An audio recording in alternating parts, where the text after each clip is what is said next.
మన YouTube families అందరికీ నమస్తే అండి. వేడి వేడిగా పొగలు గక్కుతున్న అన్నం ఇలాగా ప్లేట్‌లో పెట్టేసుకున్నాను. ఆ పక్కన ఏంటి బంగాళదుంప ఫ్రై. ఇంకోవైపు దోస వేస్తూ ఉన్నాను. ఈ దోస ఏంటి? ఆ ఫ్రై ఏంటి? ఆ అన్నం ఏంటి అనుకుంటున్నారా? నిన్న అసలే శనివారం అండి. ఈ శనివారం నేను చేసిన కూరలేంటి అన్నది ఒక లిస్ట్ చెప్పాలనుకుంటున్నాను. దానికన్నా ముందుగా ఈ బంగాళదుంప ఫ్రై నేనెలా చేశాను? మీ అందరికీ తెలుసండి. అయినా కూడా ఒక్కొక్కసారి అమ్మ, అమ్మ, అమ్మ, అమ్మ ఇంట్లో కూరలేం లేవే ఏం చేయాలి? ఏం చేయాలని కన్‌ఫ్యూజు, కంగారు ఉంటుందా? అలానే ఇంటికెవరైనా గెస్ట్‌లొచ్చారనుకోండి, మరి ఆ గెస్ట్‌లకి ఒక కూరతో ఏం పెడతామని ఫీలయ్యే సందర్భము ఉంటుంది. అలానే ఒకే కూరతో ఏం పెడతాము అంటే చెప్తా. ఆ ఒకే కూర ఎన్ని రకాలుగా చేశాను అన్నది కూడా చెప్తా.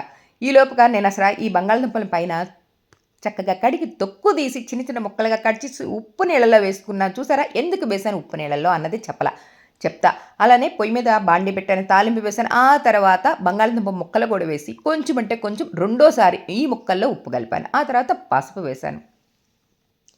ఆ నీళ్ళల్లో ఉప్పెందుకు వేశాను అంటే, బంగాళదుంప ముక్కలు కట్ చేసిన తర్వాత రంగు మారకుండా ఉండటానికి. అలానే తాలింపు వేసిన తర్వాత ఉప్పెందుకు వేశాను అంటే, ముక్క అతుక్కోకుండా చక్కగా ఏ ముక్కకి ఆ ముక్కకి మంచిగా ఫ్రై అవుతది అన్న ఉద్దేశంతో ఆ కొంచెం చిటికెడు ఉప్పు వేయటం వల్ల చూసారా? అసలు ముక్కకి అంటుకొని కూడా అంటుకోలేదు. అలానే కొంచెం పసుపు వేశాను.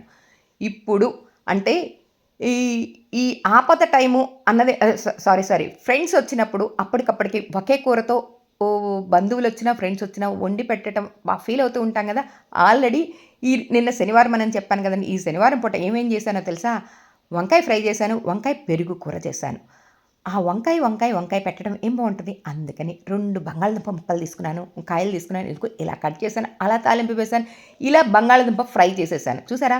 ఉప్పు వేసిన తర్వాత మగ్గిన తర్వాత చిన్నుల్లిపాయ కారము, కొంచెం కరివేపాకు, ఇంకా కొంచెం చిటికెడు ఉప్పు వేశాను. మంచిగా ఫ్రై అయ్యి దింపుతున్న టైంలో ధనియాల పౌడరు, అలానే కొంచెం అంటే కొంచెం గరం మసాలా. అసలు అప్పటికే ఈ కూర వేగుతున్నప్పుడు ఒక ఫ్లేవర్ వస్తదండి. ఆ వాసనకి గుమాయించి కొడతా ఉంటది. అబ్బబ్బబ్బబ్బబ్బా! ఎప్పుడెప్పుడు అన్నం తిందామా అనని. ఆ పక్కనే గిన్నెలో అన్నం వేడి వేడిగా ఉడుకుతుందా, ఆ అన్నం ఇదిగో ఇలా ప్లేట్‌లోకి వడ్డించుకోవటానికి ముందుగానే వేడి వేడి బంగాళదుంప ముక్కలు అదే కూర వేసేసి, ఆ తర్వాత ఉడికిన ఆ రైస్‌ని కూడా పెట్టేసి, ఇంకా తింటూ ఉంటుంది నా సామిరంగా అని అనుకుంటున్నారు కదా!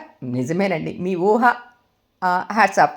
అలానే వంకాయ ఫ్రై ఎలా చేశాను, అలానే వంకాయ పెరుగు కూర ఎలా చేశాను నెక్స్ట్ వీడియోలో అప్లోడ్ చేస్తానండి. మరి ఇంకా ఇంకోవైపు దోస వేస్తున్నాను. అసలే శనివారం. ఈ శనివారం ఉపవాసం కాబట్టి ఫ్రెండ్‌కి బంగాళదుంప కూరతో రైసు, నేను బంగాళదుంప కూరతో